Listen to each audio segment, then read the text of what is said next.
You need to realize that we are all actors. Like I said before, the way that you are in your current reality is because you were acting. The way that you're going to enter into another reality unconsciously is because you are acting in accordance to that reality. The way in which you can get into your dream reality is by acting. We are all actors. And in fact, Shakespeare has a lovely quote which I'm going to read. Now imagine I'm in the 1600s reading this. All the world's a stage, and all the men and women are merely players. They have their exits and entrances, and one man in his time plays many parts, his acts being 7 ages. At first the infant, mewling and puking in the nurse's arms, made to his mistress' eyebrow.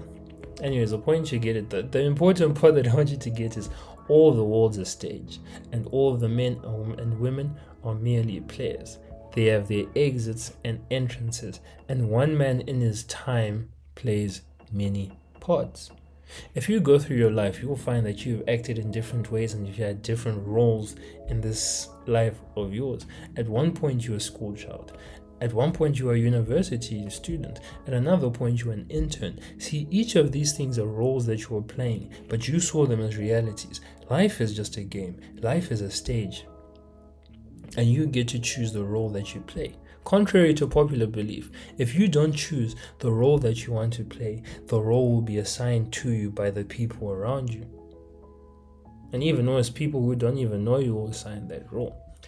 You need to understand that acting is a pivotal part of the life that you live. Acting is an unavoidable part of the life that you live. Acting falls in the same branch or same category as fashion, reality creation, and obviously acting. The reason why fashion, reality creation, and acting fall in the same branch is because no matter how much you dislike them, no matter how much you like these realms, you are going to have to play the game. Fashion, for example, no matter what you think about fashion, no matter whether you think it's stupid, every single day you play the game. Every single day you're putting on clothes and people are going to judge you for the clothes that you're wearing. It's an unavoidable game. Right? The only way you can avoid the game of fashion is walking out naked, and even which you're still playing the game of fashion, just in a very, very weird way. Yeah. Likewise, reality creation, whether you like it or not, whether you believe in it or not, you are always going to be creating a reality. You are always manifesting something. Why? Because that is how we are. We are made in the image of God. The reality that you are living right now is a consistent manifestation of your state of consciousness. The reality that you will continue to live will be a consistent manifestation of your state of consciousness. You are always going to be playing this game. The only difference is I am letting it be a conscious process, for you. If you're always going to play a game, you might as well play it well. You might as well play it consciously. You might as well get the most out of it. And likewise, acting. You are always going to act a certain way. So you might as well learn how to act in a way that the universe recognizes and has no chance but to give you your desired reality. But that's what we're going to get into. You need to realize that acting is a blueprint for reality creation. And not only that, it's a blueprint for life. To fall asleep, you must first act as if you're asleep. To become fit, to have a wonderful body, to, just gain some muscle, you first must act as if you're already fit, muscular, by adopting the habits of a fit and muscular person. If you're a woman, it's a bit slim, curvy, whatever it is that you want. To have a successful business, you must first act as if you already have the successful business by doing the things, thinking similarly, and operating in the same way as an already successful business owner, even though your business isn't quite successful yet. To be in love with your partner, you have to act as if you are in love, even when you don't particularly like them. And I know this sounds weird, it sounds toxic, but those who know, there are moments where you're going to be like, to get out of my face, but you still have to act in love in those moments. See, true acting, not what you see on the movies, but it's even shown in what you see on the movies. True acting is an all-engrossing activity. What What I mean by this is when you act in an engrossing way, in a way in which the best actors in the world act, is they lose their sense of self. They slowly start permeating and become the role in which they are acting.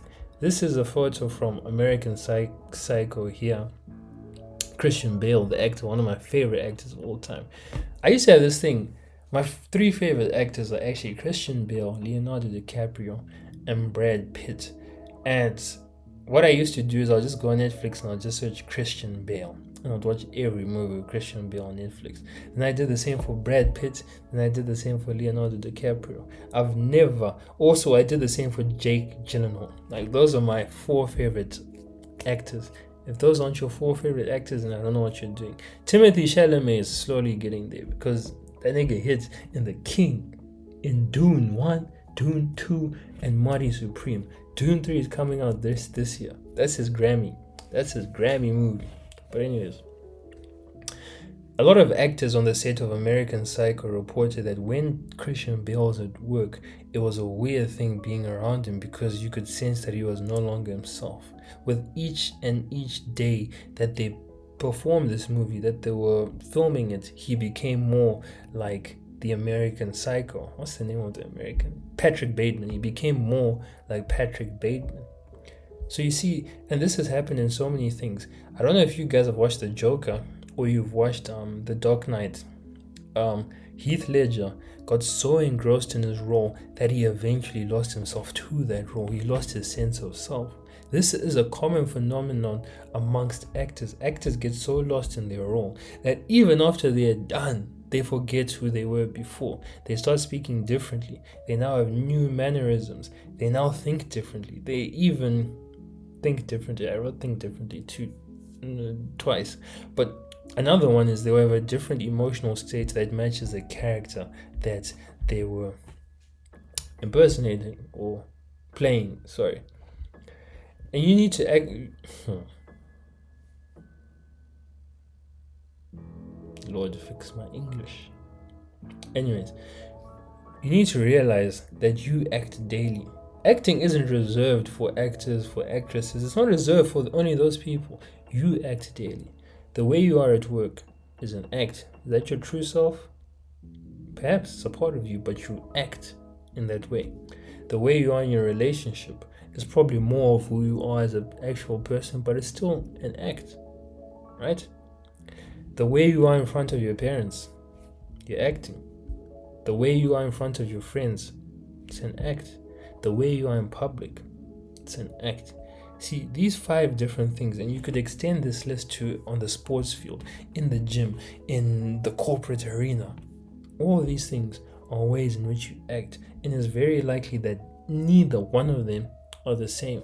For example, the way you are in your relationship compared to any one of these things. I'll argue that your partner, your girlfriend, your boyfriend knows you better than anyone else. That's if you have a real healthy relationship. I know some of you do that toxic shit. I don't know what you do. I don't know why you put yourself in those situations. But actually, it's a state of consciousness issue, and you will be able to fix that if you continue watching this video. But anyways, the point is, in these 5 things and the other ones that I listed, you act in different manners, right? You're putting on an act. You're not being your true self. You're putting on a mask.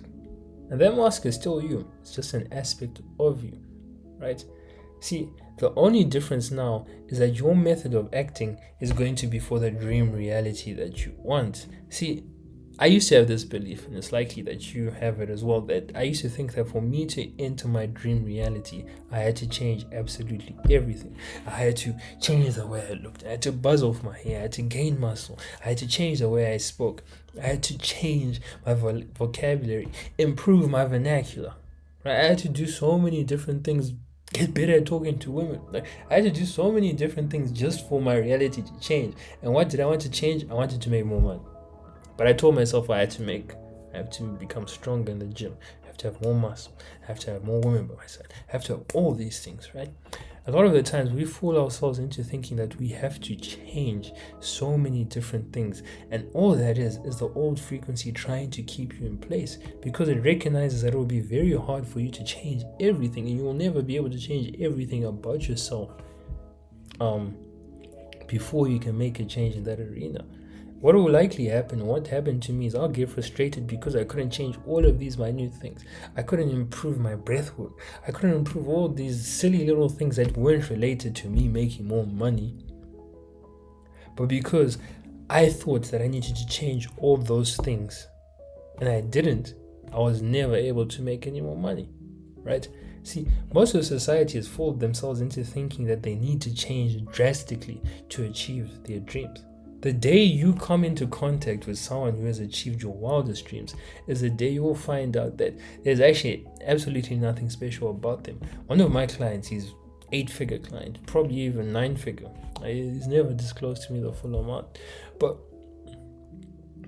I talk to him every week, and I just realized that this guy is no different to me. In fact, he's not the most impressive person I've met.